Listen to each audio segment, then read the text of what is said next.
नमस्कार मित्रांनो, आज आपल्या लॉन्ड्रीमध्ये लेहंगा ड्रायक्लीनसाठी आला होता। लेहंगा ड्रायक्लीनची प्रोसिजर काय आहे हे आपण बघून घेऊया।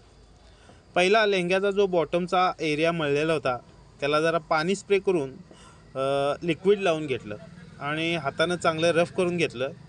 रफ करून घेतल्यानंतर त्याचे डाग सगळे सुट्टे झाले, म्हणजे जेणेकरून आपल्याला वॉशिंग करताना त्याची धुलाई व्हावी यासाठी आपण पहिला ती प्रोसिजर करून घेतोय।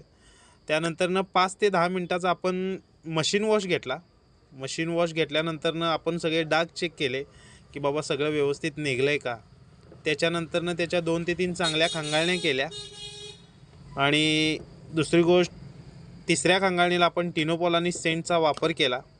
त्याच्यानंतर व्यवस्थित ते हायड्रो करून घेतलं। हायड्रो करतानाही तुम्ही खातरदारी घ्यावी की बाबा वर्क वगैरे काय राहिलंय का, जेणेकरून नाहीतर त्यात डॅमेज होता कामा नये। आता जे प्रॉपर फिनिशिंग आणि प्रेसिंगचं आहे हा मी नेक्स्ट व्हिडिओमध्ये तुम्हाला दाखवतो।